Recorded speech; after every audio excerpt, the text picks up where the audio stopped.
सुख की आकांक्षा और संतान से सुख की आकांक्षा गृहस्थ धर्म में करना ही चाहिए। जब महाराज दशरथ जी के बहुत समय तक पुत्र नहीं हुआ तो चिंतित हुए ना। चिंतित होकर के ऋष्य श्रृंग ऋषि को बुलाया गया, फिर पुत्रेष्टि यज्ञ हुई, फिर भगवान श्री राम, भरत, लक्ष्मण, शत्रुघ्न इनका प्रादुर्भाव हुआ। तो संतान सुख की आकांक्षा करना और संतान से सुख की आकांक्षा करना ये गृहस्थ धर्म से युक्त है, ना कि परमार्थ से। परमार्थ से तो हमारा कर्तव्य है, यदि संतान उत्पन्न हो जाती है तो उसको दुलार करना, पढ़ाना, लिखाना, उसका ब्याह करना, लेकिन सुख भगवान से चाहना। परमार्थ का स्वरूप है सुख सिंधु भगवान से सुख चाहना और भाव ये रखना, नाथ सकल संपदा तुम्हारी, मैं सेवक समेत सुत नारी। ये परिवार सब कुछ प्रभु आपका है, मैं आपसे ही सुख चाहती हूँ, ना कि पुत्र से। अगर हम संतान से सुख चाहेंगे और कल वो प्रतिकूल चलेगा, बच्चा प्रतिकूल हो गया, तो हमारा पूरा जीवन दुख में हो जाएगा, नरक में हो जाएगा। लेकिन हमने संतान से सुख चाहा ही नहीं, भगवान से सुख चाहा, तो हमें प्रसन्नता होगी कि ठीक है, हमारे कोई प्रारब्ध कर्म ऐसे हैं पूर्व के जिससे पुत्र रूप में आकर ही हमको प्रतिकूलता और दुख देता है, लेकिन सुख तो भगवान देंगे ना। हम प्रारब्ध भोग लेते हैं और भगवान का चिंतन करते हैं तो उससे आनंद की प्राप्ति हो जाएगी। अगर हम केवल पुत्र के ही भरोसे रहेंगे तो पुत्र नाशवान है और पुत्र प्रकृति के अधीन त्रिगुण माया से युक्त है, वो हमें सुख नहीं दे पाएगा। गृहस्थी में ये रहता है पुत्र की आकांक्षा और पुत्र से सुख की प्राप्ति की आकांक्षा। नागेंद्र यादव जी, आजमगढ़। राधे राधे महाराज जी। महाराज जी, पलटूदास जी महाराज कहते हैं कि पलटू लिखा नसीब का, संत देत हैं फेर, सांच दिल नहीं आपना, तासे लागे देर। महाराज जी, इस कलयुग में संत दर्शन का फल क्या है महाराज जी? ये कह रहे हैं कि पलटूदास जी। कलयुग क्या, हर युग में पहला तो साधारण फल, संत दरस जिम पातक टरई। संतों के दर्शन मात्र से जो किए हुए पाप हैं वो नष्ट हो जाते हैं। गंगा पापम शशीतापम दैन्यम कल्पतरुस्तथा, पापम तापम तथा दैन्यम हरति साधु समागमा। गंगा जी केवल पाप को नष्ट करते हैं, चंद्रमा ताप को नष्ट करता है, कल्पतरु दरिद्रता को नष्ट करता है। यदि संतों का समागम हो जाए, संतों से अपनापन हो जाए और हम उनकी आज्ञा का पालन करने लगे तो पाप ताप दरिद्रता तीनों का नाश हो जाता है। दरस परस अगनास बास निज संग करो दिन, तिनमुख हरिजस सुनत श्रवण मानो न त्रपित छिन, कलि अभद्र वर्णत सहस, कलि कामादिक दोष सब। जितने कलयुग के दोष हैं वो सब संत समागम से नष्ट हो जाते हैं। पाप ताप दैन्यता ये सब नष्ट हो जाती है। एक महान आनंद की अनुभूति होने लगती है जब हमारा भगवान से संबंध हो जाता है। तो वास्तविक पूछो तो संत दरस का फल है कि आप भले गृहस्थी में रहें लेकिन स्वभाव से संत बन जाना। पारस और संत में यही अंतर है कि पारस किसी लोहे को छूती है तो वो स्वर्ण बना देती है, लेकिन संत का हृदय अगर किसी से छू जाए तो उसे संत बना देता है, उसे निष्पाप महाभागवत बना देता है। तो संत दरस से बढ़कर के गिरजा संत समागम शमन लाभ कछवान। भगवान शंकर कहते हैं, हे गिरजा, संत समागम से बढ़कर कोई लाभ नहीं है। एक महापापी भी महाभागवत बन सकता है। जैसे राधा वल्लभी संप्रदाय के एक महान पुरुष हुए हैं, चतुर्भुज दास जी उनका नाम था। वो भ्रमण करते रहते थे संतों की मंडली लेकर जगत पावन करने के लिए। तो एक जगह वो भगवत कथा कह रहे थे, तो उसमें एक धनी मानी के यहाँ चोरी करके चोर भगा। तो राज कर्मचारियों ने पीछा किया तो बहुत बड़ी सभा लगी हुई थी, वो बीच में जल्दी से जाके बैठ गया। राज कर्मचारी ने देखा तो इधर गया, लेकिन उन्होंने विचार किया यहाँ संत समागम में चोर क्यों रुकेगा, तो वहां से क्रॉस कर गए। और उस समय कथा चल रही थी कि जो संतों की शरण में आ गया और उनसे गुरु दीक्षा ले ली, उसका नया जन्म हो जाता है, पीछे के सारे पाप नष्ट हो जाते हैं। वो उसके दिमाग में बात बैठ गई। जब सब लोग चले गए तो पीछे उठा और जाकर के प्रणाम किया और बोला, महाराज पहली बार मैं जिंदगी में किसी संत के आगे हाथ जोड़ रहा हूं। आपकी एक बात सुनकर, आपने कहा कितना भी बड़ा पापी हो, यदि वो संत समागम करे, संतों की शरण में हो जाए, संतों से गुरु दीक्षा ले तो निष्पाप हो जाता। क्या मैं निष्पाप हो सकता हूं? मैं जीवन भर हिंसा, चोरी, व्यभिचार, गंदे आचरण करता रहा, तो उनका हो सकते हो। पहला नियम, झूठ नहीं बोलोगे। दूसरा नियम, अब चोरी नहीं करोगे। तीसरा नियम, जो नाम देंगे उसको जप करोगे। आज से तुम निष्पाप हो जाओगे। तो उसने कहा अभी दे दो, आज हमारा मन बदला है आपकी दीक्षा की बात सुनकर, कल पता नहीं मन राजी हो कि ना राजी हो, आज आप दे दो। तो उनका अभी दे देंगे। ऐसे जो सीरियस मरीज होते हैं उनका तुरंत उपचार किया जाता है। उन्होंने तुरंत कंठी मंगाई, मूड मुड़वाया, द्वादश तिलक लगवाए और उसको गुरु दीक्षा दे दी। पहली बात, आज से तुम्हारा नया जन्म हो गया। अब तुम्हें झूठ नहीं बोलना, निरंतर नाम जप करना है, सावधानी से अब जीवन व्यतीत करो तो तुम्हारे सारे पाप नष्ट हो गए। दूसरे दिन वो तिलक लगा करके, कंठी पहन करके वैसे जा रहा था तो राज कर्मचारियों ने देखा है तो चोर, तुरंत पकड़ लिया, बंदी बना लिया उसे और राजा के सामने ले गए और जिस धनी आदमी के यहाँ चोरी की थी उसको सामने पेश किया। धनी आदमी ने कहा यही है, ये मूड मुड़वा लिया है, कंठी बांध लिया है, लेकिन चोर यही है जिसने कल हमारा सामान चुराया था। राजा ने पूछा क्यों भाई आप वैष्णव तिलक धारण किए हुए हो, आपने चोरी की? उनका साहब इस जन्म में नहीं की। बोले ये कह रहा कल चोरी की और ये कह रहा इस जन्म में चोरी नहीं की। तो सत्य का निर्णय करने के लिए उसमें एक प्रक्रिया थी। लोहे का गरम जलता हुआ फार, उसको हथेली पे पीपल की पत्ती रख करके और 7 बार कच्चे धागे से ऐसे करके और उसके हाथ में रखा जाता था और 7 कदम चलवाया जाता था। अगर धागा जल गया, हाथ जल गया तो झूठा, अगर धागा भी नहीं जला, हाथ भी नहीं जला तो सच्चा। अब चोर को कहा गया कि तुमको ये परीक्षा देनी पड़ेगी। बोले पक्का दूंगा। वो प्रक्रिया की गई। उसने मन में विचार करके गुरु के चरणों में प्रणाम किया, कहा गुरुदेव आपने कहा था कि दीक्षा लेने के बाद नया जन्म होता है। मैं उसी बात को कह रहा हूं कि जोर से बोला, मैंने इस जन्म में कोई पाप नहीं किया और 7 कदम चला, बिल्कुल नहीं जला, फेंक दिया लोहे का फार फेंक। राजा ने कहा इसको मृत्यु दंड दो, जो धनी मानी है ऐसे संत पर चोरी का इल्जाम लगाता है, इसे मृत्यु दंड। तो उसने कहा महाराज उसको भी मृत्यु दंड मत दो क्योंकि वो भी सही कह रहा है। बोले अब तो मान ही नहीं सकते क्योंकि प्रमाण हो गया कि आप सही बोल रहे हो। बोले महाराज मैं कल चोर था, आज नहीं चोर, कल चोर था। आज तो बोले तुमने कहा इस जन्म में पाप नहीं किया। बोले हाँ गुरुजी ने कहा था दीक्षा लेने के बाद नया जन्म होता है, तो मैंने इस जन्म में पाप नहीं किया। राजा बड़े प्रसन्न हुए और उन्होंने कहा अपने गुरुदेव के दर्शन कराओ। फिर वो चतुर्भुज दास जी के दर्शन करके वो भी उनका शिष्य हो गया। तो देखो संत दर्शन से घोर पापी नीच आदमी भी भगवान को प्राप्त हो सकता है। पक्की बात, इसमें कोई संशय नहीं है।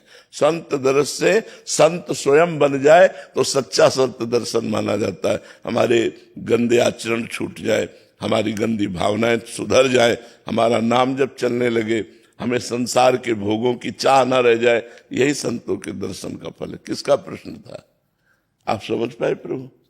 अमोल जी पुणे से। राधे राधे। राधे राधे महाराज जी। महाराज जी श्री गुरु की दीक्षा और अनुग्रह में क्या अंतर है? वैसे गुरु दीक्षा ही अनुग्रह है यदि हम उसको मान लेते हैं तो। अगर गुरु दीक्षा को हम गुरु कृपा मान लेते हैं, क्योंकि गुरु जी का जो जीवन होता है वो मंत्र होता है। नाम सुकृत धन अपनी जीवन अतिहित मान देत वरदान, वृंदावन हित बलिपद पावन भक्ति प्रकाशत ज्यो जग भान, नमो नमो गुरु कृपा निधान, नमो नमो गुरु कृपा निधान। गुरुदेव ने नाम रूपी मंत्र रूपी अपनी पूरी जीवन शक्ति दे दी आपको। इससे बड़ा अनुग्रह क्या होगा। अब हम क्या करें, उस नाम का निरंतर जप करें तो प्रतिपल हमें गुरु कृपा का अनुभव होगा। अब नाम जपते नहीं, मनमाने आचरण करते हैं तो फिर गुरु अनुग्रह प्राप्त नहीं हुआ। गुरु अनुग्रह वही माना जाएगा जब नाम और मंत्र मिला और उस पर हम डट के चल दिए, फिर आगे चलकर अनुग्रह होता है। एक बार काफी समय हो गया गुरु जी की सेवा में रहते हुए, तो एक दिन वो ऐसे यमुना किनारे टहल रहे थे। उन्होंने शिष्य से कहा, देख नंद नंदन गौवें चराते हुए आ रहे हैं। उनका गुरु जी हमको तो नहीं दिखाई दे रहा। तो ऐसे चप्पल देख ना, दिखाई देने लगा।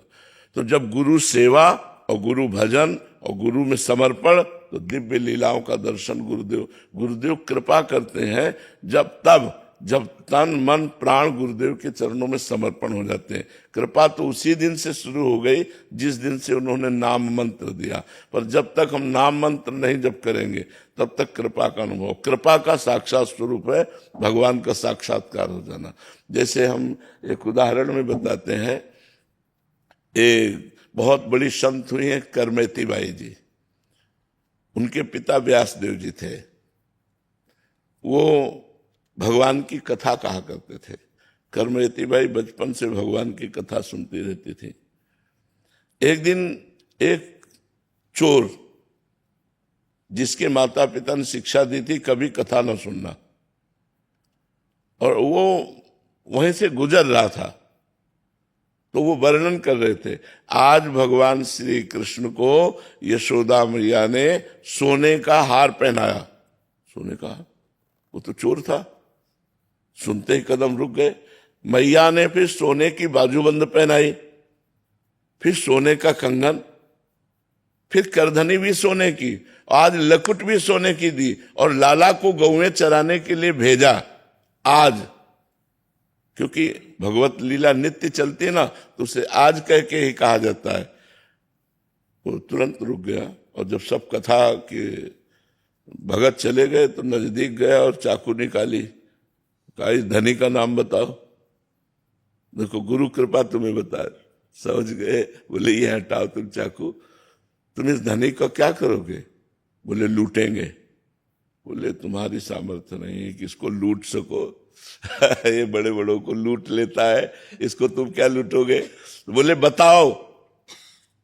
मैं कसम खाता हूं तब तक मैं पानी नहीं पीऊंगा जब तक इसको लूट नहीं लूंगा, क्योंकि आज तक मैंने जो ठाना है वो किया है। बोले अब हम बता देंगे तुम्हें। ये वृंदावन में रहता है, इसका नाम श्याम सुंदर है, और ये नित्य गौवें चराने जाता है अपने सखाओं के साथ। तो बोले निश्चित लूटूंगा। बोले सुनो, अगर लूट तुम्हारी धमकी से ना कब्जे में आवे तो माखन मिश्री दी, और कहा माखन मिश्री उसे खवा देला, फिर लूट लोगे तुम।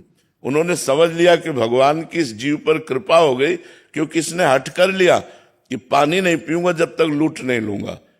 अब वो नंगे पैर वहां से वृंदावन का पता लगाते हुए आया। जब हम आए थे तब वृंदावन का और स्वरूप था, तो 500 वर्ष पहले तो और स्वरूप रहा होगा ना। हमें तो मान लो 27-28 वर्ष हो गए, तो वृंदावन का और स्वरूप था। 27-28 वर्ष पहले ही ये सब रोड नहीं थे, लाइट नहीं थी, इधर कोई निवास नहीं था, जंगल ही जंगल, बड़ा आनंद में था उस समय। तो जंगल ही जंगल। और उसने सोचा जंगल में ही गाय चराने आएंगे, तो श्याम सुंदर, श्याम सुंदर। अब 3-4 दिन हो गए थे, पानी नहीं पिया था। श्याम सुंदर, ये श्याम सुंदर। अब भगवान का नाम, भगवान लीला बिहारी कब किस पर कृपा कर दे, तो दिखाई दी सैकड़ों दिव्य गौएं, जो भगवान की दिव्य गौएं। और सखा पुकार रहे थे, ए श्याम सुंदर देख तेरे को कोई पुकार रहा है। और वो ललित त्रिभंगी स्वरूप भगवान का कोटि कोटि काम को भी मूर्छित कर दे, ऐसा ठाकुर जी का स्वरूप है। मुनिमन ध्यान धरत लय पावत। बड़े बड़े मुनिजन जिनका ध्यान धरते, ध्यान में नहीं आते, वो प्रभु उसके पास गए। बोले क्या है रे? काहे को पुकार रहा है? बोले तुम कौन हो? बोले हमारा नाम श्याम सुंदर है। और ठीक वही आभूषण पहने थे जो व्यास जी वर्णन कर रहे थे, क्योंकि भगवान तो सर्वांतर्यामी है ना, वैसे ही सोने की लकुट, वैसे ही हार। उसकी दृष्टि गई। बोले जिंदगी में ऐसा हमको अवसर नहीं मिला कि एक बालक को लूट ले। उसने निकाली चाकू और कहा नीचे उतार के सब रख। दत्त हमें चाकू से डरते हैं। अब ठाकुर जी की वो मधुर भाषा, तो उसे गुस्सा तो आ नहीं रही थी, प्रेम आ रहा था ठाकुर जी को देख के। तो उसने चाकू रख दिया, बोला हमारा नाम नहीं सुना होगा, अच्छे अच्छे डरते हैं हमारा नाम सुन के। बोले क्या तेरा नाम है? बोले गोवर्धन डाकू। तो बोले पता है मेरा क्या नाम है? गोवर्धन धारी। ठाकुर जी ने कहा मेरा नाम गोवर्धन धारी। तब उनको पंडित जी की याद आ गई कि पंडित जी ने कहा था कि बहुत वो कब्जे में आने वाला नहीं।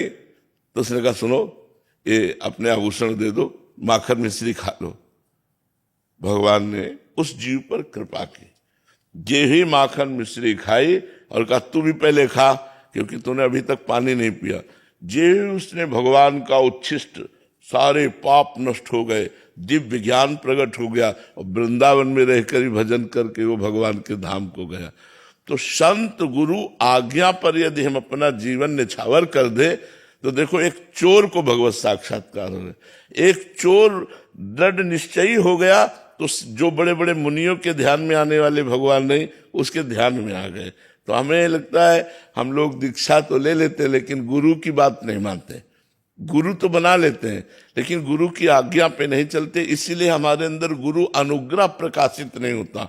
नहीं तो गुरु अनुग्रह वही जो नाम दे रहे हैं, जो मंत्र दे रहे हैं, वही गुरु अनुग्रह है। रवीश कुमार जी, श्री हरिवंश महाराज जी। महाराज जी, आपकी अपार कृपा से मैं करीब 1 वर्ष से श्वास श्वास में नाम जप करने का प्रयास कर रहा हूं। महाराज जी, कृपा करके कुछ मेरे को बातें हैं उसमें समझनी है। श्वास में जब नाम जप करते हैं तो आरंभिक और मध्यम और उन्नत तीनों चरणों की अवस्थाएं क्या होती हैं, क्या लक्षण आते हैं जब प्रारंभ करते हैं, या मध्यम में, या इसकी उन्नत अवस्था क्या? देखो प्रारंभ में क्या होता है, उपांश सहित श्वास में नाम चलता है। मध्यम में जो होता है वो ओठ जबान नहीं हिलती, लेकिन नाक की ठसक से होता है। हमारी बात समझना, वायु की ठसक से होता है। हम प्रयास कर रहे हैं, जबान बंद है, ओठ बंद है, लेकिन हमारा प्रयास चल रहा है। और जो आखिरी स्थिति होती है वो बिना प्रयास के चलता है, जैसे चल रहा है ना। उसको ठसक की, नाक में वायु की जैसे हम गुनगुनाते नहीं अंदर, ऐसे वो बिल्कुल धीमे स्वर में हम मंत्र को गुनगुनाते हो, वो दूसरी श्रेणी होती है। और तीसरी होती जो एकदम मानसिक चलती है, शांत मुद्रा, कोई चेष्टा नहीं, मंत्र। ये परम पवित्र स्थिति होती है। ये लगभग सिद्धावस्था की तरफ जाती है, पर बड़ा कठिन है। देखो, जब शरीर में सुख, स्वस्थता, तो भोग अच्छे लगते हैं, और जब दुख, विपत्ति, तो कुछ अच्छा नहीं लगता। भगवान का भी भजन नहीं होता। जब शरीर में पीड़ा होती ना, बड़ी परेशानी होती, भगवान का भी भजन नहीं होता। इसलिए यावत स्वस्थमिदम कलेवरम यावत च दूरे जरा। जब तक शरीर स्वस्थ है, बुढ़ापा दूर है, तब तक भजन का प्रयास कर लेना चाहिए। नहीं, बड़ी दुखद परिस्थितियां हैं, न जाने किस योनि में जाना पड़ेगा, क्या क्या कष्ट भोगना पड़ेगा। इसलिए भगवान का नाम जप करो। प्रथम यही जो बताया, द्वितीय नाक से, नाक के स्वर काटते हुए अंदर, और तृतीय मन से चलता है, मानसिक स्थिति से। कोई इतना कष्ट है, आप कैसे कर लेते हैं? आपको इतना कष्ट है, आप कैसे कर लेते हैं? शारीरिक कष्ट होने पर भी आप इतना नाम जप कैसे करते हैं? इतने लोगों को आपने प्रभावित किया है। असल बात क्या है कि भगवान की कृपा है। और आपको दूसरी बात बता दें कि बचपन से अभ्यास है। जैसे बूढ़ा आदमी हो गया और हाथ कांप रहा हो, लेकिन वो शूटर रहा हो, तो वो निशाने पे ही गोली मारेगा, हाथ कांपते हुए भी, क्योंकि वो शूटर रहा है ना, जीवन भर उसने गोली चलाई है। अब हम लोगों को तुम गोली, बंदूक पकड़ा दो तो जो भरने नहीं आता, चलाने नहीं आता। अभ्यास योग युक्तेन चेतसानंद। अब हमारे कोई और है नहीं, दुख में है तो उन्हीं में, सुख में है तो उन्हीं में। देखो, जीवन के साथ मृत्यु है, हम हर समय तैयार रहते हैं मृत्यु के लिए। अब जैसे वो कष्ट की स्थिति थी, उस समय भी मैं श्री जी का शरणागत हूं, श्यामा श्याम का शरणागत हूं। ये शरीर नाशवान है, आज नहीं तो कल छूटेगा। राधा राधा राधा राधा।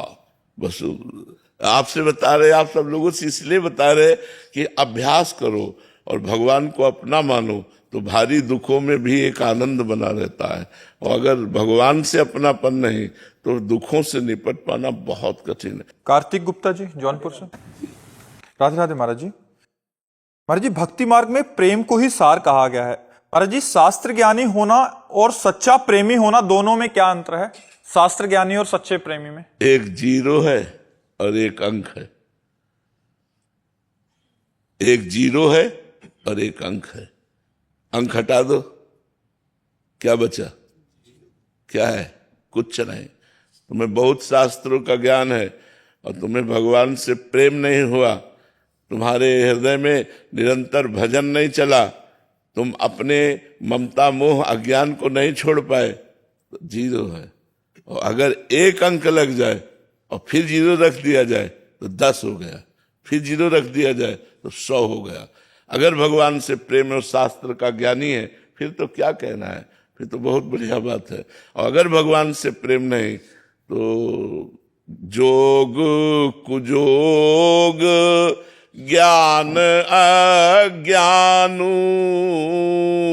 जहां नहीं राम प्रेम परधानु। जहां भगवान का प्रेम नहीं है वो जोग कुजोग है, वो ज्ञान अज्ञान है। शास्त्र ज्ञान का वो महत्व नहीं जब तक प्रेम नहीं हो जाता। भगवान से प्रेम हुआ तो शास्त्र ज्ञान का महत्व है, भगवान से प्रेम नहीं तो शास्त्र ज्ञान का कोई महत्व नहीं। वाहवाही बांध ले जाओगे क्या? भगवान से प्रेम है, एकांत में बैठा रो रहा है, हा कृष्ण हा राम, उसका जीवन सार्थक है। धन्य है उसका जीवन जो भगवान के लिए तड़पता है, भगवान में अपने चित्त को जुड़े हुए। शास्त्र ज्ञान का फल है भगवान से प्रेम हो जाए। यदि भगवान से प्रेम नहीं हुआ तो शास्त्र ज्ञान शून्य है। शास्त्र ज्ञान शून्य और भगवान का प्रेम एक। अंक है तो शून्य का महत्व है, अंक नहीं तो शून्य का कोई महत्व नहीं रह गया। समझ पा रहे आप? कीर्ति वर्मा जी। राधे राधे महाराज जी। महाराज जी, आत्मा जब मृत्यु लोक में जन्म लेती है तो कैसे जाने कि वो कहां से आई है और जब शरीर छोड़ेगी कहां जाएगी? किसी को पता नहीं, ये उसको पता है, ये किसी दूसरे को पता नहीं। सत्य बात ये है कि सुनहु भरत भावी प्रबल। वशिष्ठ जी त्रिकालज्ञ ज्ञानी महापुरुष, भगवान राम जिनके चरणों में मस्तक रखते हैं, वो गुरु वशिष्ठ जी। सुनहु भरत भावी प्रबल, बिलख कहो मुनिनाथ, हानि लाभ जीवन मरण जस अपजस विधि। हाँ, ये विधान भगवान के अंदर में है कि अब ये जीव किस योनि को प्राप्त होगा, किस योनि से आया है, ये केवल भगवान ही जानते हैं, दूसरा कोई नहीं जानता। अगर दूसरा कोई जानता है तो वो भगवान का भजन करते हुए उस कोटि का महापुरुष हो गया है।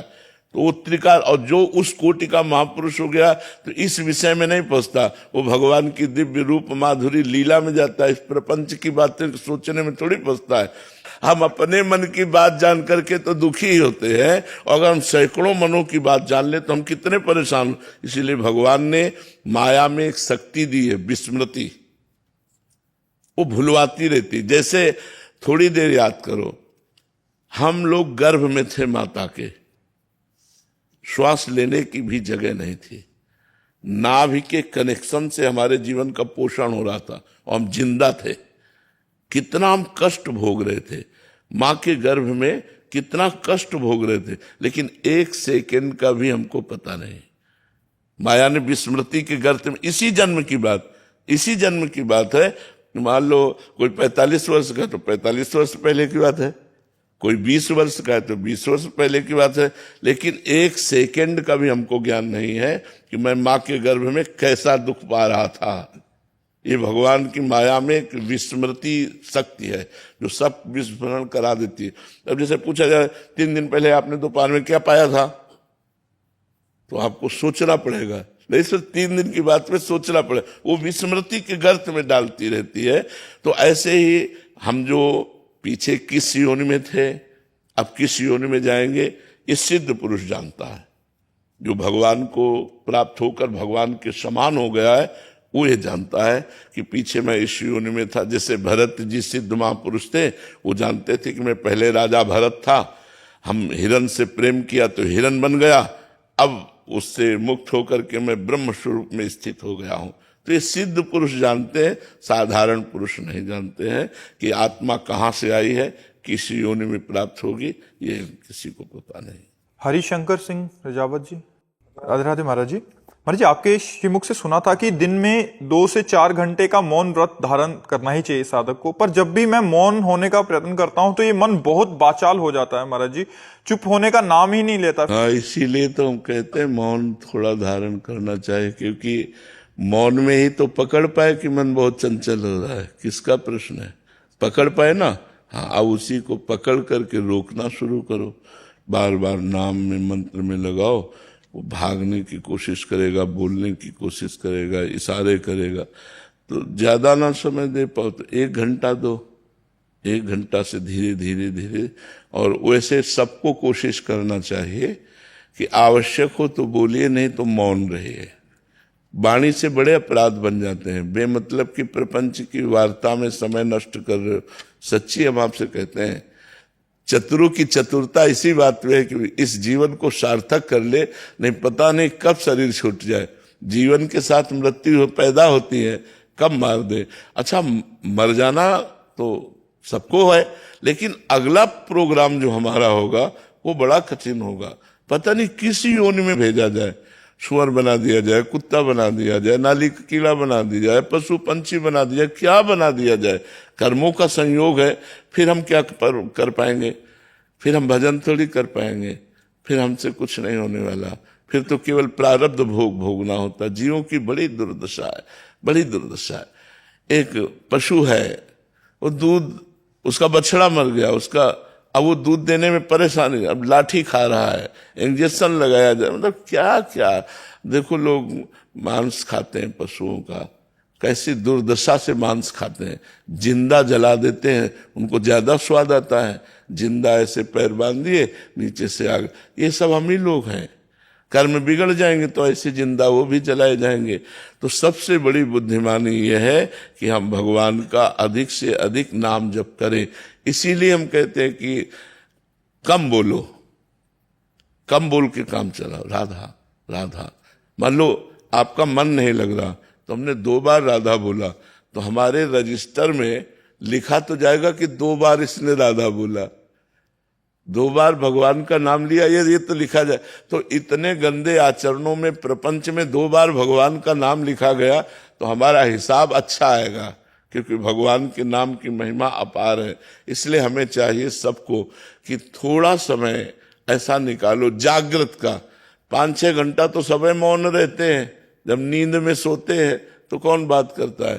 तो हमें लगता है कि जागृत में 1 घंटा समय अगर ऐसा निकाला जाए, 2-4 घंटे तो बहुत अच्छी बात है, लेकिन 1 घंटा ही समय निकाला जाए कि हम मौन रहेंगे, किसी भी स्थिति में न लिखेंगे न बोलेंगे, 1 घंटा मौन रहेंगे, तो उस समय हम मन की हरकत को पकड़ सकते हैं।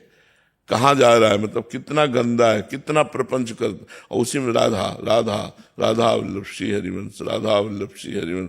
तो आप उस मन को एकाग्र कर सकते हैं। जीवन वही सार्थक है जो भजन कर रहा है, सुखी वही हो जाएगा जो भजन कर रहा है। जो भजन विमुख है वो तो बिल्कुल मिथ्या जीवन है यार, बिल्कुल बेकार जीवन है। खूब भोग विलास कर रहे, खूब अरबों रुपया सब माना, एक स्वप्न की तरह जीवन व्यतीत हो गया। मरे तब कुछ साथ नहीं जाना, और जो भजन करने के लिए आए थे वो भजन किया नहीं, सब व्यर्थ जीवन चला गया।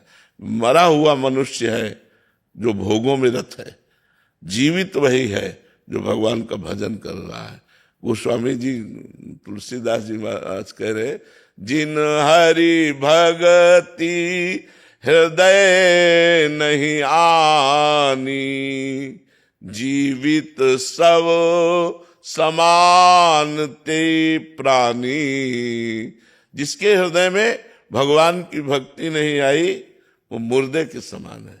जिन हरि भगति हृदय नहीं आनी, जीवित सब समान ते प्राणी। वो जीते जी मुर्दा है, व्यर्थ का। बिल्कुल सच्ची बात मान लो। आप भोगों में रत होंगे इसलिए आपको बात समझ में नहीं आ रही होगी, बिल्कुल यही सार बात दिखाई दे रही है। नाम जप कर लो तो तुम्हारा जीवन सार्थक, नहीं तो बिल्कुल बेकार जीवन। हमारा मनुष्य जीवन स्थायी नहीं है, ये क्षण भंगुर है, कभी भी नष्ट हो सकता है। फिर अगला जो प्रोग्राम है, अगली जो योनिया है, वो हमारे बस में नहीं है। अभी हमारे कान में दर्द है, दवा ले लो, पेट में दर्द है, दवा ले लो, लेकिन पशु पक्षियों को वो बता भी नहीं सकते कि मेरे कहाँ पीड़ा हो रही, सब भोग भोगने पड़ते हैं। इसलिए चतुरता पूर्वक अपने समय को बचाते हुए हम भगवान के नाम में लगावें। इसीलिए हमने मौन के लिए प्रार्थना की थी कि अधिक से अधिक मौन रहने की चेष्टा की जाए।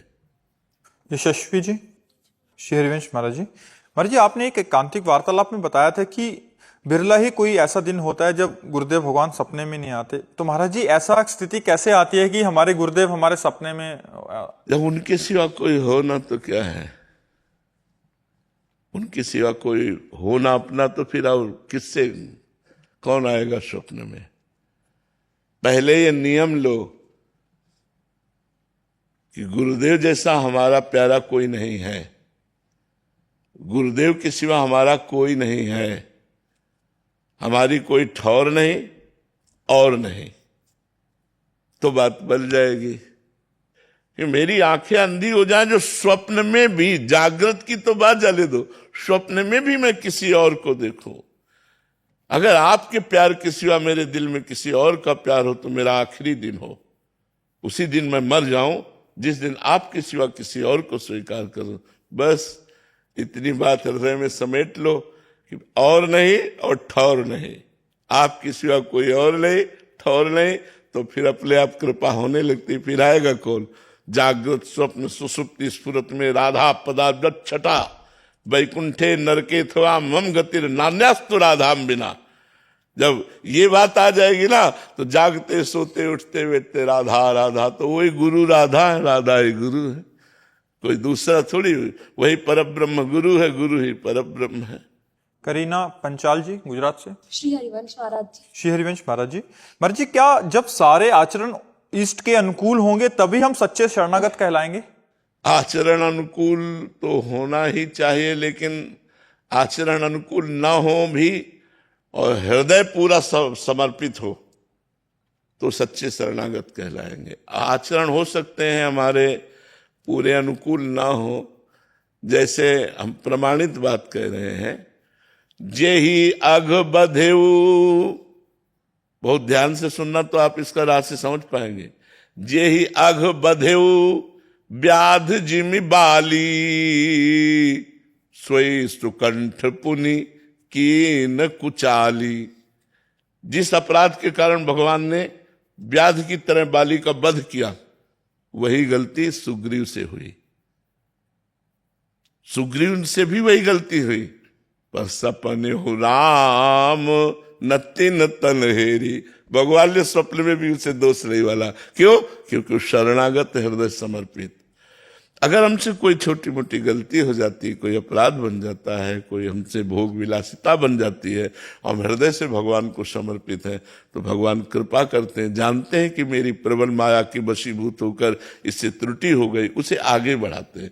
खास बात अपनापन है, खास बात प्यार है, ये चीजें सब ठीक हो जाएंगी। अगर अब इन चीजों के ठीक करके फिर प्रभु के होना चाहे तो कभी नहीं हो सकते, पक्की बात। प्रभु के होके इनको ठीक जल्दी किया जा सकता है।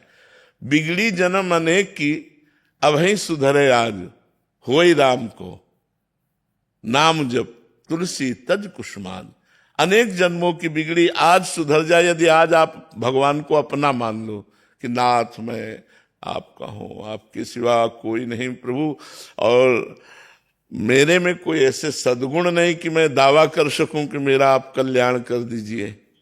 लेकिन आपकी कृपा पर भरोसा है प्रभु, यदि आप कृपा कर दे तो सब ठीक हो जाएगा।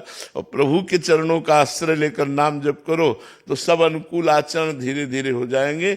बकाया हम संपूर्ण अनुकूल आचरण कर सके इतनी हमें क्षमता नहीं।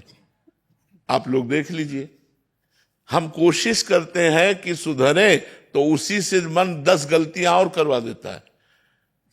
जब हम सुधरने की कोशिश करते तब वो हमें बिगाड़ने में लग जाता है। तो भगवान ही हमें सुधारे, भगवान ही हमें बचावे, भगवान ही हमें अपने चरणों का प्रेम दे, हम भगवान के आश्रित हो जाएं, उनका नाम जप करें, सब सुधर जाएगा। आप करते रहो, नाम जप करते रहो, धीरे धीरे सब ठीक हो जाएगा। जितेंद्र भारद्वाज जी अलीगढ़ से। राधे राधे हरि। राधे राधे महाराज जी। महाराज जी, आप कह रहे हैं कि 15 वर्ष पूर्व आपने एक गुरुदेव से दीक्षा लिया था, इनकी और इनकी पत्नी ने, और शुरू के 5 वर्ष निरंतर गुरुदेव के दर्शन करते रहे। फिर एक बार गुरुदेव घर आए और उन्होंने कहा कि कुछ समय के लिए हम एकांत हो रहे हैं, तो हम खुद ही बुला लेंगे आपको जब होगा। तो महाराज जी कह रहे हैं कि अब इनको पता तो है, पर पिछले 10 वर्ष से इसलिए नहीं गए कि गुरुदेव ने बोला था कि खुद बुला लेंगे। गिरिराज जी में विराज रहे हैं, गुरुदेव खुद से जाना चाहिए या गुरुदेव ने बोला था खुद बुला लेंगे? उसे उत्तम तो यही है कि गुरु की आज्ञा का पालन करते हुए खूब नाम जप करो और उनसे प्रार्थना करो कि बहुत समय हो गया, बुला लीजिए। अगर उनका तो हम बुला लेंगे तो इंतजार करना चाहिए, बुला लेंगे। अगर यहाँ नहीं बुला लेंगे तो वहाँ बुला लेंगे, जहाँ वो जाएंगे तहाँ बुला लेंगे, इंतजार करना चाहिए। हमें तो यही लगता है गुरु आज्ञा पर स्थित रहना चाहिए। क्या हम लिखकर उनको पर्ची भेज के पूछ सकते हैं, आज्ञा मांग सकते हैं उनसे? कह रहे कि एक बार आज्ञा मांग सकते। हाँ बिल्कुल, उचित तो यही है कि किसी दूसरे को भेज करके अपना विनय पत्र पहुंचाइए कि हम आपके दर्शन के बिना बहुत जीवन हमारा अधूरा हो रहा है, हम सिर्फ आपकी आज्ञा का पालन करने के लिए रुके हुए, हमारे प्राण व्याकुल हैं, आप कृपा करो मैं एक बार श्री चरणों के दर्शन करूं। ऐसा आप विनय पत्र भेज सकते हैं बिल्कुल, और वो बराबर भेज सकते हैं, जब तक अनुमति न हो तब तक बराबर भेज सकते हैं, भेजना चाहिए। अतुल बिहार जी। श्री हरिवंश महाराज जी।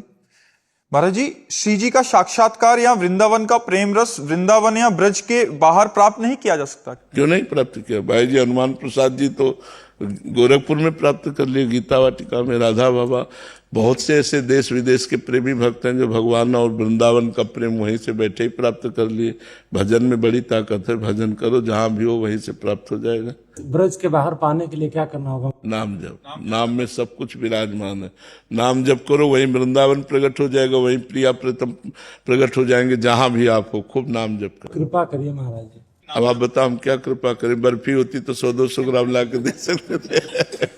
कृपा भी तो हम आपसे प्रार्थना कर सकते हैं कि आप खूब डट कर भजन कीजिए। भजन तो आपको करना पड़ेगा, हमारे हिस्से का आप कर लिया करें, ऐसा भाव होता है। अगर ऐसा होता तो हम सबके हिस्से का भजन करके सबको मोक्ष प्रदान कर देते। आपको सच्ची कहते हैं, पर ऐसा नहीं होता। खुद के खाए से पेट भरता है, जैसे हमारे खाने से इनका पेट भर जाएगा, इनको ऐसा लग रहा है। ऐसा नहीं है, आपको स्वयं भजन करना पड़ेगा तभी बात बनेगी। जैसे खुद के खाने से पेट भरता है, ऐसे खुद के भजन करने से कल्याण। हाँ, संत महात्मा गुरुजनों की कृपा से हमारी भजन में रुचि बढ़ती है, हमारे गंदे आचरण छूटते हैं, हमारे अच्छे विचार बनते हैं, लेकिन बनेंगे हमारे ही ना, तभी हमें भगवत प्राप्ति होगी। ऐसा नहीं होता कि तुम गंदे आचरण करो, वो कृपा करके तुम्हें भगवान से मिला दे, ऐसा नहीं होता। जैसे देवर्षि नारद जी रत्नाकर नाम के डाकू से मिले, वो हिंसा करता था, पापाचरण करता था। तो पूरी कथा तो बहुत बड़ी, लेकिन हम सारांश में बताते हैं। फिर रत्नाकर ने पूछा मेरा कल्याण कैसे होगा? तो उनका राम राम जप करो। तो उनका मेरे से तो बोला भी नहीं जाएगा। तो बोले मरा मारने में बड़े प्रवीण, तो मरा बोल सकते हो? बोले हाँ बोलो बोलो, मरा मरा मरा, जब तक मैं ना हूं तब तक बोलते रहना। और शुरू हो गए, शरीर में दीमक लग गई, और जब लौट करके आए तो देखा सिद्ध महापुरुष के रूप में, वही ब्रह्म ऋषि कहलाए। तो जपना उनको पड़ा कि नहीं पड़ा? महर्षि को तो जपना पड़ा स्वयं। ऐसे हमें गुरु नाम दे देगा, मंत्र देगा, रास्ता बताएगा, कृपा करेगा, बल देगा, लेकिन जपना हमें पड़ेगा, तभी हमारा कल्याण होगा। महाराज जी, श्री जी से कहिए ना कि आपका स्वास्थ्य ठीक कर दें। नहीं, क्यों कर दें? हम उनकी गरज हो तो ठीक करें, नहीं तो हम उनके हैं, अभी बुला ले, अभी तैयार है। हम तो हम क्यों अपने लिए बात श्री जी से करें? श्री जी की गरज हो तो वो ठीक रखे, और श्री जी की गरज ना हो तो अभी बुला ले। हमको तो उनके पास जाना, चाहे यहाँ रखो चाहे वहां रखो। यहाँ रख रहे तो आपके गीत गा रहे, वहां बुलाओगे तो आपके पास रहना है, आपकी सेवा में रहना है। श्यामाजू सेचरी, श्री हरिवंश महाराज जी। महाराज जी, आप कह रहे हैं कि आप गाड़ी से वृंदावन 4 व्हीलर से घूम रहे थे या जा रहे थे कहीं, तो एक कुत्ता उनकी लापरवाही से उसको भयंकर चोट लगी, बट वो बहुत करा रहा था, तो ये आगे चले गए किसी कारणवश, इनको लगा कि वो पधार गया होगा, ऐसा लगा, तो महाराज जी ऐसा अपराध बन गया, तो उसका मोचन के लिए क्या उपाय करें? उसे सही मायने में बात यह है कि हमको गाड़ी कंट्रोल में चलानी चाहिए, और दूसरी बात यह कि हम गाड़ी चला रहे हैं, अचानक आगे से कोई कुत्ता या गाय या कोई पशु आ जाता है और हमारा कंट्रोल नहीं बन पाता, तो उसमें हमारा अपराध नहीं है। हम जैसे अब हाईवे पे आप गाड़ी चला रहे हैं तो आपको तो पता नहीं है ना, अब उस समय गाड़ी को तुरंत ब्रेक नहीं मारा जा सकता, कंट्रोल नहीं किया जा सकता, उस परिस्थिति में तो दोष नहीं। लेकिन साइड में कुत्ता बैठा हुआ है और आप उसके ऊपर गाड़ी चढ़ा देते हैं, ये आपका अपराध बनता है। आपको गाड़ी से उतरना चाहिए, उसकी हालत देखनी चाहिए, उसको अस्पताल ले जाना चाहिए, पशु अस्पताल, और उसकी दवा करानी चाहिए। ऐसे नहीं छोड़ देना चाहिए, नहीं तो अपराध तो बन ही गया है। अभी गलती हो गई जो, उसका मोचन कैसे करें? आगे से गलती ना हो और भगवान से प्रार्थना करो, सब पापों का मोचन भगवान के नाम संकीर्तन से, भगवान की कृपा से हो जाता है। लेकिन हमसे गलती ना हो, आप कार चढ़ा दो, कह दो पाप मोचन बताओ।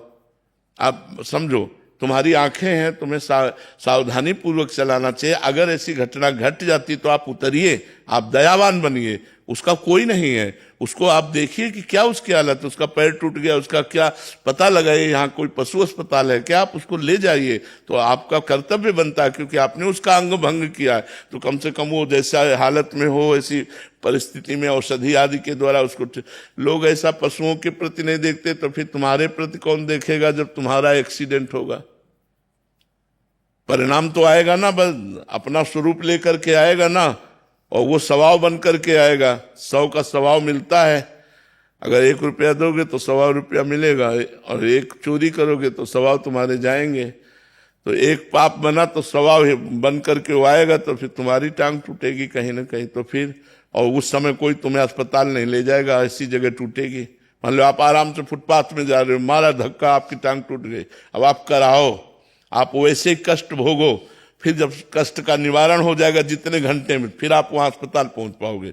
विश्वास मानिए, एक एक कर्म का फल आपको भोगना पड़ेगा, इसलिए बहुत डरो, कोई ऐसा कर्म न बन जाए। अगर कर्म बन जाए तो दयावान बनो, उस समय उसकी सहायता करो। वो पशु है, वो किसी से नहीं कर सकता, केवल रो सकता है, और जब वो रोएगा परमात्मा सुनेगा तो तुम्हारे लिए हिसाब तैयार हो जाएगा। ये पशु पक्षी मूक हैं, ये किसी से बोल नहीं सकते, लेकिन ये रो सकते हैं, और जब ये रोते हैं तो परमात्मा देखता है, फिर उसका हिसाब होता है। इसलिए हम सबसे कहते हैं मांस मत खाओ, शराब मत पियो, गंदे आचरण मत करो। शराब पी के गाड़ी चलाओगे तो आप गलती कर बैठोगे, मांस खाओगे जीवों की हत्या होगी, आपको उसका दंड मिलेगा। लेकिन आज की समाज इतनी बहिर्मुख हो रही है, इतना सांसारिकता बढ़ रही कि सोच रहे हैं कि मांस के बिना हम पुष्ट ही नहीं हो सकते। ऐसी बात नहीं है। आप सात्विक भोजन पाओ और संयम से रहो तो आप स्वस्थ रहोगे, और लोक पर लोक आपका बन जाएगा। नहीं जीना कितने दिन यार, पाप करके क्यों मरो? लोगों का कथन है कि जितना जीना है मौत से जियो, और तुम वो मौज समझ रहे हो, मौत है वो। मौज तो है भगवान के चिंतन में, परोपकार करने में, दूसरों को सुख पहुंचाने में, जीवों को दया करने पे मौज है। आप देखो लोग इतने इतने धर्मात्मा होते हैं, चिड़िया चुगाते हैं, तो चीनी डालकर चींटियों को चुगाते हैं, पशु पक्षियों का पोषण कर, ये है। ऐसा थोड़ी कि पशुओं की हत्या करके उबाल के खा जाओ, ये मौज है तुम्हारी, ये मौत है तुम्हारी। समय आएगा तब तुम देख लेना। देख लो, बचपन से बाबा जी हैं, दूसरों के द्वारा दिया हुआ कष्ट सहा है, कभी किसी को मतलब कष्ट दिया नहीं है। तो आज हमें परिणाम पूर्व जन्म का, किस कर्म का फल मिला है, तो आप सोचो आप लोगों के कर्म आपको क्या हिसाब दिखाएंगे समय आने पर। इसलिए बहुत होश में, कोई गलत कर्म ना बनने पावे, किसी जीव को दुख ना होने पावे, बहुत सावधानी पूर्वक चलो। महाराज गोपाल सहस्त्र नाम का पाठ किया था 3-4 गोपाल सहस्त्र नाम का पाठ किया था 3-4 दिन बाद। सबसे बड़ा परेशानी है कि आप गाड़ी से उतरी क्यों नहीं, आप उसको देखा क्यों नहीं। कुछ अपराध होते, जैसे अब रफ्तार से गाड़ी में होगा तो आप गोपाल सहस्त्र नाम पाठ कर लो, क्योंकि आपके कंट्रोल में कोई नहीं था। आप कंट्रोल में थी, आप उसे जान रहे, दुख पा रहा, फिर आप नीचे नहीं उतर रहे, तो गोपाल सहस्त्र नाम पाठ करते हुए भी उसका दंड मिलेगा आपको। कुछ अपराध ऐसे होते हैं जो अनजाने में अपराध, जिससे गाय भी मर जाए, हम कह रहे हैं जिससे गाड़ी रफ्तार से चल रही, अब हाईवे पे या एक्सप्रेस जो बड़े बड़े रोड है, अब वो कंट्रोल नहीं कर सकता, वो अचानक भाग करके आई है और धक्का लगा मर गए, तो उस समय भगवान नाम कीर्तन आदि से वो बकाया वो माना नहीं जाएगा पाप, क्योंकि उस समय आपकी ना मानसिकता है कि आप उसे मारे और ना आपके बस में कि आप गाड़ी रोक सके, लेकिन आप गाड़ी जाना कि वो पशु दुख युक्त हुआ और फिर भी आप छोड़ के चल दिए, ये प्रमाद स्थिति है। भगवान से प्रार्थना करो, वही क्षमा कर सकते। अरविंद जी, राधे राधे। राधे राधे महाराज जी। महाराज जी, जब जीव अपने स्वरूप का बोध कर लेता है तो आत्मा और परमात्मा एक हो जाते हैं या अलग रहते हैं? शीशा ऐसे रख देते हैं तो हम दो हो गए ना, शीशा रख दिया तो हम दो हो गए, एक हम और एक प्रतिबिंब, और शीशा पलटा दिया, एक बचे ना। तो जब तक देह भाव, जीव किसे कहते हैं, देह भाव को प्राप्त हुआ, और जहां देह भाव मुक्त हुआ, आत्म स्वरूप को प्राप्त हुआ, तो माया रूपी दर्पण हटा तो बचा कौन? एक, उसे आत्मा कहो या परमात्मा कहो या ब्रह्म कहो। इसीलिए वेद कहता है ब्रह्मविद ब्रह्मैव भवति, जो ब्रह्म को जान लेता है वो ब्रह्म स्वरूप हो जाता है, क्योंकि वो ब्रह्म स्वरूप था, वो ब्रह्म स्वरूप है, वो ब्रह्म स्वरूप रहेगा, पर अपने स्वरूप को भूल करके माया के प्रतिबिंब में फंस गया। आप सब ईमानदारी से बताओ, अपने को यही मानते हैं कि नहीं मानते? तो यही है प्रतिबिंब, ये हटा कि आप वही देखो। गोस्वामी जी बड़ी प्रवीणता से लिख रहे हैं, सोई जानहि जेहि देहु जनाई, जानत तुम्हि हुए जाई। हे प्रभु, जिसको आप जनाना चाहते हो वही जान पाता है, और जो आपको जान पाता है वो आपका स्वरूप हो जाता है, वो ब्रह्म स्वरूप हो जाता है। तो फिर वहां दो नहीं रहते। सवाल हल तभी माना जाएगा जब एक रहेगा, चाहे भक्ति से चलो, चाहे कर्मयोग से चलो, चाहे अष्टांग योग से चलो, चाहे सांख्य योग से चलो, सवाल हल माना जाएगा जब एक, एको ब्रह्म द्वितीयो नास्ति। जब ये निर्णय तुम्हारा आएगा तो साधना सही है, अगर निर्णय में दो है तो साधना सही नहीं है। साधना का परिणाम एक ही है। सोहम या दासोहम, चाहे जिस मार्ग से चलो, दासोहम से चले तो कई बार सुना चुके हैं, ब्रह्म नहीं, माया नहीं, नहीं जीव नहीं काल, अपनी ही सुध ना रही, एक रहे हो। दासोहम में मैं का विस्मरण है और सोहम में तू का विस्मरण है, और माया में मैं तू का स्मरण है।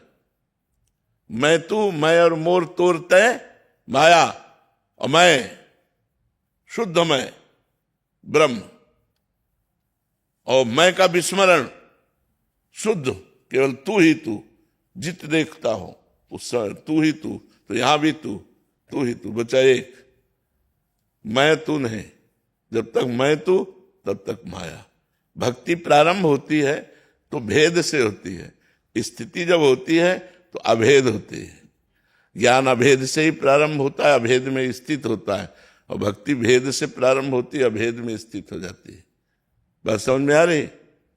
हमारे जैसे निकुंज में जाते हैं, जैसे निकुंज में जाते हैं, हाँ सेवा करते हैं ठाकुर जी की, हाँ, वो तो फिर दो अलग ही हो गए ना। जीव होके जाते हैं क्या? नहीं, वो तो उस समय की स्थिति को तुम जानते हो क्या? एक वृंदावन, एक प्रेम, सहचरी का स्वरूप प्रेम, प्रिया प्रीतम का स्वरूप प्रेम। मैं श्यामा श्याम की सेवा कर रही हूं ये भाव नहीं रहता, सेवा हो रही केवल श्यामा श्याम, मन श्यामा श्याम, बुद्धि श्यामा श्याम, तन श्यामा श्याम, रोम रोम श्यामा श्याम। मैं खो गया, केवल श्यामा श्याम है। तभी तो कहते जब तक स्थिति नहीं तब तक बुद्धि से आकलन नहीं किया जा सकता है। बुद्धि एक सीमित प्राकृतिक है और प्रभु की लीला चिदानंदमयी है, तो प्राकृतिक बुद्धि चिदानंद का कैसे अनुमान कर सकती है? वो तो जब उसमें प्रवेश पावे तब बात समझ में आएगी ना। अब जैसे थोड़ा आप भाव देश में प्रवेश पावे तो हमारे इशारे को समझते चले जाएंगे। तो ऐसा लगेगा ऐसा कैसे, मैं सेवा कर रहा हूं और मुझे ये बोध नहीं कि मैं सेवा कर रहा हूं। यंत्रवत सेवा हो रही है। श्याम श्यामा विराजमान हृदय में, श्याम श्यामा बुद्धि में विराजमान, श्याम श्यामा मन में विराजमान, श्याम श्यामा चित्त में विराजमान। और ये माता पिता जनित पैदा हुआ जो देह है ये श्याम श्यामा के सेवा योग्य नहीं है। वो भाव देह जो है वो चिदानंदमय होता है। जो श्यामा श्याम का चिदानंदमय श्रीअंग वैसे ही सहचरी का श्रीअंग होता है। वो सब वहां एक है। इतना समुदाय होने पर सब एक है। खग मृग पशु पंछी वृंदावन प्रिया प्रीतम सहचरी सब प्रेम। तो उनका ही विस्तार हुआ वो। बस वही प्रेम जो ठाकुर जी के हृदय का प्रेम है वही किशोरी जू, और किशोरी जू के रोम रोम से सब सहचरियों का प्रादुर्भाव, और ठाकुर जी का प्रेम ही वृंदावन हो गया। सब कुछ प्रेम प्रेम प्रेम। तो एक ही बचा ना प्रेम। वृंदावन प्रेम धाम है तो यहाँ सब कुछ प्रेम ही प्रेम है। यहाँ दो नहीं है। प्रेम गलियति साकरी तामे दो न समाये, दो का प्रवेश नहीं है। समझ पा रहे आप? श्रीपाद अनंत प्रभु देसाई जी। राधे राधे श्री राधे राधे महाराज जी। महाराज जी 3 साल से यूट्यूब के माध्यम से आपसे जुड़ा हूं। महाराज जी आपका प्रश्न है कि परब्रह्म आत्म काम है, उनको कुछ भी इच्छा नहीं रहती, तो महाराज जी मैं अनेक हो जाऊं ऐसी इच्छा सृष्टि के आरंभ में कैसे हुई? महाराज जी बात यह है कि उनके हृदय में इच्छा क्यों हुई ये हम प्रश्न नहीं कर सकते, क्योंकि वो स्वामी है, वो सृष्टि के रचयिता है। वो अपने आप में खेल रहे हैं। वो किसी और से खेलने की थोड़ी की इच्छा, अपने आप से अपने आप। जब खेलने की इच्छा करता है तो सृष्टि रच जाती है, और जब खेल करके शांत हो जाता है तो सृष्टि सबिट जाती है। उसे महाप्रलय करते हैं। वो इसीलिए उसने रचा है, वो खेल रहा है, वो खेल रहा है। अब वो क्यों खेल रहा है अब ये प्रश्न तो नहीं हो सकता। उसने एक को हम बहुत श्यामा ऐसा क्यों बोला, मैं एक से बहुत हो जाऊं ऐसी इच्छा क्यों की, तो हम आपको बताएं झूठा है, उसने किया ही नहीं। उसने इच्छा की ही नहीं। वो बहुत श्यामा हुआ ही नहीं। वो एक ही है, दूसरा है ही नहीं।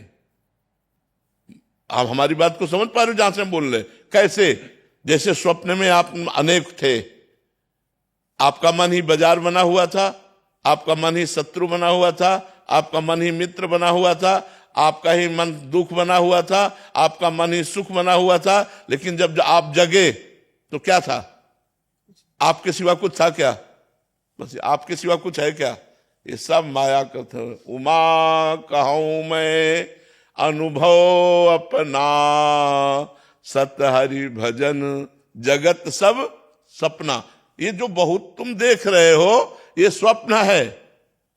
ये जो बहुत देख रहे हो वो स्वप्न है। उसी स्वप्न को मिटा दो तो एक ब्रह्मविद ब्रह्म ही भवति, दूसरा कोई है ही नहीं।